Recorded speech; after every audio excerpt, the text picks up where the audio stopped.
ಓಂ ಸದ್ಗುರುನಾಥ ಶರಣಂ ಜಯ ಜಯ. ಓಂ ಸಚ್ಚಿದಾನಂದ ಶರಣಂ ಜಯ ಜಯ. ಎಲ್ಲರಿಗೂ ನನ್ನ ನಮಸ್ಕಾರಗಳು.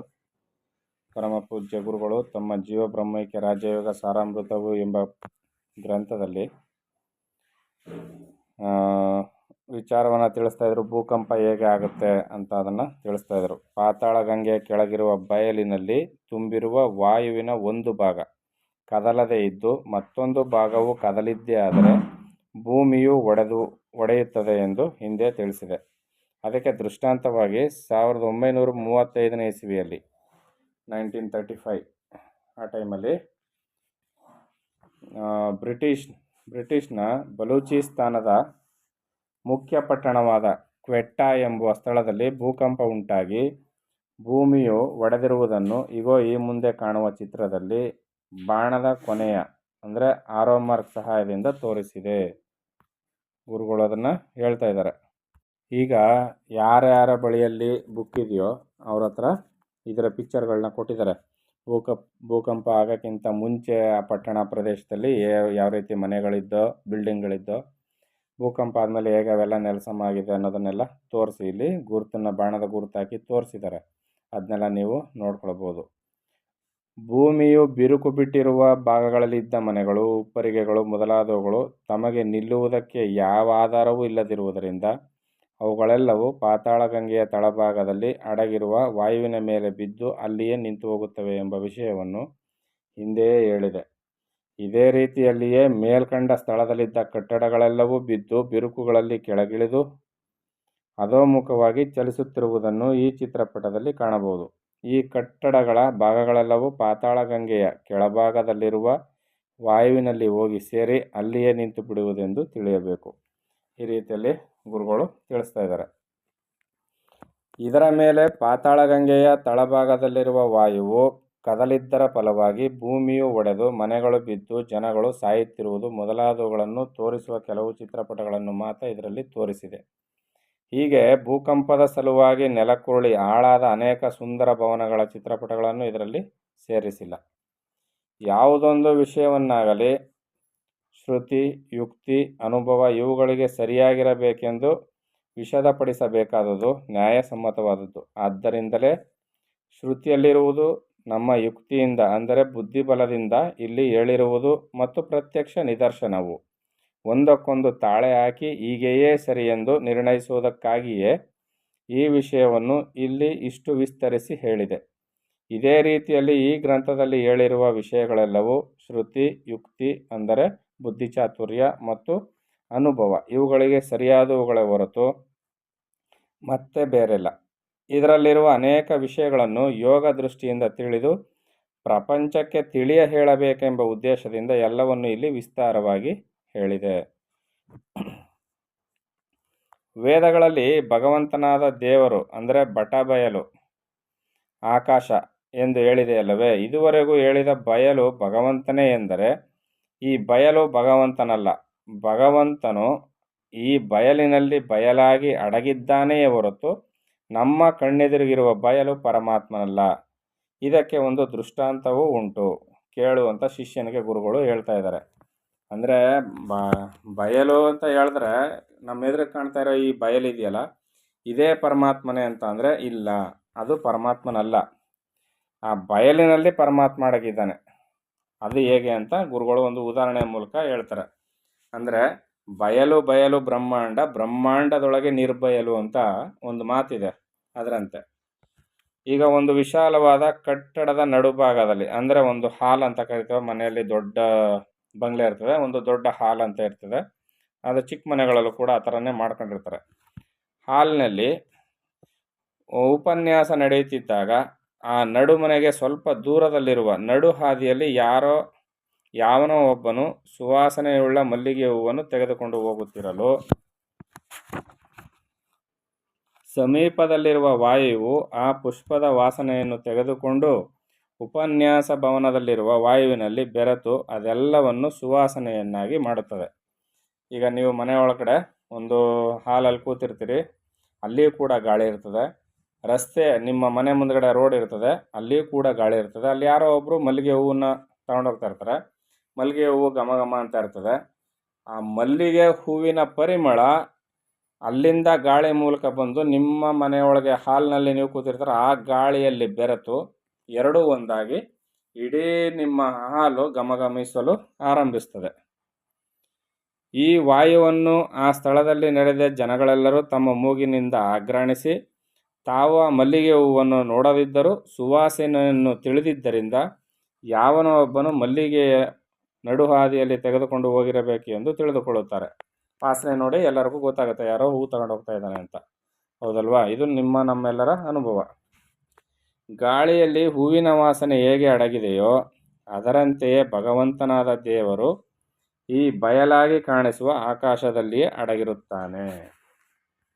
ಈಗ ಬಯಲು ಪ್ರದೇಶದಲ್ಲಿ ಹೂವನ್ನು ತಗೊಂಡು ಹೋಗಾಗ ಆ ಗಾಳಿಯಲ್ಲಿ ಪರಮಾತ್ಮ ಆ ಹೂವಿನ ಸುವಾಸನೆ ಹೇಗೆ ಹರಡ್ಕೊಂಡಿದೆಯೋ ಪರಮಾತ್ಮನೂ ಕೂಡ ಬಯಲು ಪ್ರದೇಶದಲ್ಲಿ ಈ ರೀತಿಯಲ್ಲಿ ಅಡಗಿದ್ದಾನೆ, ಹೂವಿನ ಸುವಾಸನೆ ಅಂತೆ ಅಡಗಿದ್ದಾನೆ ಅಂತ ಇಲ್ಲಿ ಆ ಹೂವಿನ ಉದಾಹರಣೆನ ಯಾಕೆ ಕೊಟ್ಟರು ಅಂದರೆ ಪರಮಾತ್ಮನ ಇರುವಿಕೆಯನ್ನು ಯಾವ ರೀತಿಯಲ್ಲಿ ನಾವು ಕಾಣಬೇಕು ಅಂತ. ಇದೂ ಅಲ್ಲದೆ ನಾವು ವಾಸ ಮಾಡುವ ಭೂಮಿಯ ಮೇಲ್ಭಾಗದಲ್ಲಿ ಕಾಣಬರುವ ಆಕಾಶವು ಅಂದರೆ ಬಯಲು ನೀಲವರ್ಣವಾಗಿ ತೋರುಬರುತ್ತದೆ ಹೊರತು ವಸ್ತುತಃ ನೀಲವರ್ಣವು ಅಲ್ಲಿ ಇಲ್ಲವೇ ಇಲ್ಲ. ಹಾಗೆ ನಮ್ಮ ಕಣ್ಣುಗಳಿಗೆ ಕಾಣಬರುವುದಕ್ಕೆ ಕಾರಣವೇನೆಂದರೆ ಮಾಂಸಖಂಡಗಳಿಂದ ಕೂಡಿದ ಈ ನಮ್ಮ ಕಣ್ಣುಗಳ ದೃಷ್ಟಿಯು ಯಾವ ಸ್ಥಳದಲ್ಲಿ ಹೋಗಿ ನಿಲ್ಲುವುದೋ ಆ ಸ್ಥಳದಲ್ಲಿ ನೀಲವರ್ಣವಾಗಿ ಕಾಣುತ್ತದೆಯೇ ಹೊರತು ನೀಲವರ್ಣವೆಂಬುದೇ ಇಲ್ಲ ಎಂದು ತಿಳಿಯಬೇಕು. ಯಸ್ಯಾಂತರ್ನಾದಿ ಮಧ್ಯಂ ಎಂಬ ವಾಕ್ಯಕ್ಕೆ ಇಷ್ಟು ವಿಶೇಷವಾಗಿ ತಾತ್ಪರ್ಯ ಹೇಳಬೇಕಾಯಿತು. ಆರಂಭದಲ್ಲಿ ಓದಿ ಹೇಳಿದ್ನಲ್ಲ, ಯಸ್ಯಾಂತರ್ನಾದಿ ಮಧ್ಯಂ ಅಂತ, ಅದಕ್ಕೆ ಇಷ್ಟೊಂದು ವಿಚಾರವನ್ನು ಗುರುಗಳು ಇಲ್ಲಿ ತಿಳಿಸ್ಕೊಟ್ರು. ಶಿಷ್ಯನ ಮಾತಿಗೆ ಇಷ್ಟೊಂದು ಉತ್ತರವನ್ನು ಹೇಳ್ತಾ ಬಂದರು. ಆಕಾಶ ಸ್ವರೂಪನಾದ ಆ ಪರಬ್ರಹ್ಮನಿಗೆ ನಹಿ ಕರಚರಣಂ ಅಂದರೆ ಕೈಕಾಲುಗಳು ಇಲ್ಲವು, ನಾಮಗೋತ್ರಂ ನ ರಾಮ ಕೃಷ್ಣ ಗೋವಿಂದ ಪರಂಧಾಮಾದಿ ನಾಮಗಳು, ಶಿವಗೋತ್ರ ವಿಷ್ಣುಗೋತ್ರ ಇವೇ ಮೊದಲಾದ ಹುಟ್ಟಿದ ವಂಶಗಳ ಹೆಸರು ಆತನಿಗೆ ಇಲ್ಲವೇ ಇಲ್ಲ. ನ ಸೂತ್ರಂ ಅಂದರೆ ಯಜ್ಞೋಪವೀತವೆಂಬ ಜನಿವಾರದ ಚಿಹ್ನೆಯೂ ಇಲ್ಲ. ನ ಜಾತಿ ಬ್ರಹ್ಮ ಕ್ಷತ್ರಿಯ ವೈಶ್ಯ ಶೂದ್ರ ಎಂಬ ಜಾತಿಗಳು ಕೂಡ ಇಲ್ಲ. ಮನುಷ್ಯ ದೇವತೆ ರಾಕ್ಷಸ ಮೊದಲಾದ ಜಾತಿಗಳೂ ಇಲ್ಲ. ನೈವ ವರ್ಣಾಹ ಅಂದರೆ ಕೆಂಪು ಬಿಳುಪು ಹಸುರು ನೀಲ ಕಪ್ಪು ಹಳದಿ ಮೊದಲಾದ ಬಣ್ಣಗಳೂ ಆತನಿಗಿಲ್ಲ. ನ ಭವತಿ ಪುರುಷಃ ಆತನು ಪುರುಷನೂ ಅಲ್ಲ. ನ ನಪುಂಸಃ ಆತ ನಪುಂಸಕನೂ ಅಲ್ಲ. ನಚ ಸ್ತ್ರೀ ಹೆಂಗಸೂ ಅಲ್ಲ. ನಾಕಾರಂ ಯಾವ ಬಗೆಯಾದ ರೂಪವೂ ಇಲ್ಲ. ನ ವಿಕಾರಂ ಆಕಾರವೂ ಇಲ್ಲ, ಎಂತಹ ವಿಕಾರವೂ ಇಲ್ಲ, ಎಂತಹ ಸ್ಥಿತಿ ಅಥವಾ ರೂಪ ವ್ಯತ್ಯಾಸವೂ ಇಲ್ಲ. ನಹಿ ಜನಿ ಮರಣಂ ಆತನಿಗೆ ಹುಟ್ಟು ಸಾವುಗಳು ಇಲ್ಲ. ಮತ್ತೆ ನಾಸ್ತಿ ಪುಣ್ಯಂ ನ ಪಾಪಂ ಪುಣ್ಯ ಪಾಪಗಳೆರಡೂ ಆತನನ್ನು ಮುಟ್ಟವು.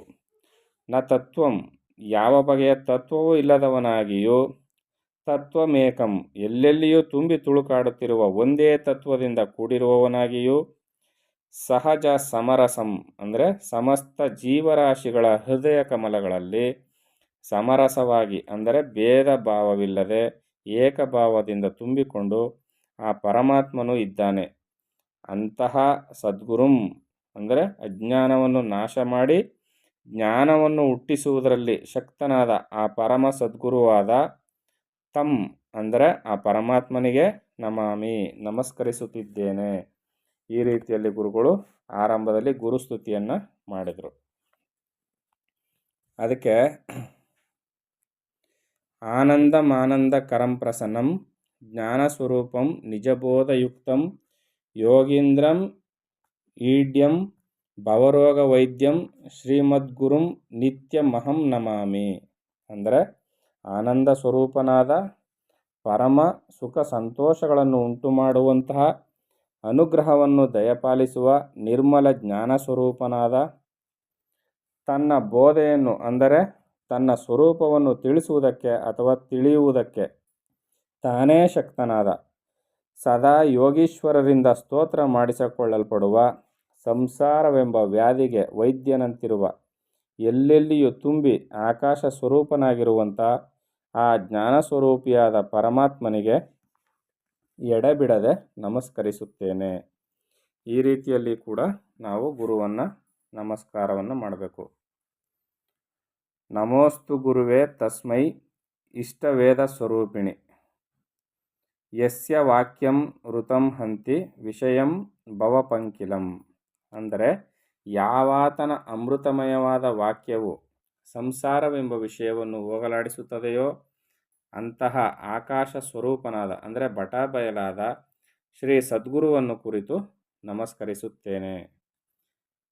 ನಮಸ್ತೆ ನಮಸ್ತೆ ಜಗತ್ಕಾರಣಾಯ ನಮಸ್ತೇಸ್ತುತೆ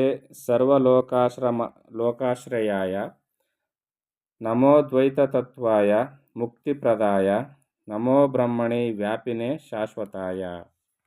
ಅಂದರೆ ಸ್ವಯಂ ಪ್ರಕಾಶನಾದ, ಪ್ರಪಂಚದ ಉತ್ಪತ್ತಿಗೆ ಕಾರಣಭೂತನಾದ, ಸಮಸ್ತ ಲೋಕಗಳಿಗೂ ಆಧಾರಭೂತನಾದ, ಅದ್ವಿತೀಯನಾದ, ಅಂದರೆ ನಾನು ನೀನು ಎಂಬ ಭೇದವಿಲ್ಲದಿರುವವನಾದ, ಮುಕ್ತಿ ಸಾಮ್ರಾಜ್ಯವನ್ನು ದಯಪಾಲಿಸುವವನಾದ, ಅಂದರೆ ಪ್ರಪಂಚದ ಸೃಷ್ಟಿ ಸ್ಥಿತಿ ಲಯಗಳಿಗೆ ಕಾರಣಭೂತನಾದ, ಎಲ್ಲೆಲ್ಲಿಯೂ ಎಡಬಿಡದೆ ಸಮರಸವಾಗಿ ತುಂಬಿ ತುಳುಕಾಡುತ್ತಿರುವ ನಾಶರಹಿತನಾದ ಪರಬ್ರಹ್ಮ ಸ್ವರೂಪಿಯಾದ ನಿನಗೆ ನಮಸ್ಕಾರವು. ಈ ರೀತಿಯಲ್ಲಿ ಗುರುಸ್ತುತಿಯನ್ನು ಮಾಡ್ತಾ ಇದ್ದಾರೆ. ಇನ್ನು ಮುಂದುವರೆದು ಗುರುಗಳು ಯಾವ್ಯಾವ ರೀತಿಯಲ್ಲಿ ಗುರುಸ್ತುತಿಯನ್ನು ಮಾಡಬೇಕು, ಪರಮಾತ್ಮನನ್ನು ಸ್ಮರಣೆ ಮಾಡಬೇಕು ಅನ್ನೋದನ್ನು ತಿಳಿಸ್ಕೊಡ್ತಾರೆ. ಅದನ್ನು ಮುಂದಿನ ಆಡಿಯೋದಲ್ಲಿ ತಿಳಿಸ್ಕೊಡ್ತೀನಿ. ಎಲ್ಲರಿಗೂ ಒಳ್ಳೆಯದಾಗಲಿ. ಓಂ ಸದ್ಗುರುನಾಥ ಶರಣಂ ಜಯ ಜಯ. ಓಂ ಸಚ್ಚಿದಾನಂದ ಶರಣಂ ಜಯ ಜಯ. ಹರಿ ಓಂ ತತ್ಸತ್. ಹರಿ ಓಂ ತತ್ಸತ್. ಹರಿ ಓಂ ತತ್ಸತ್.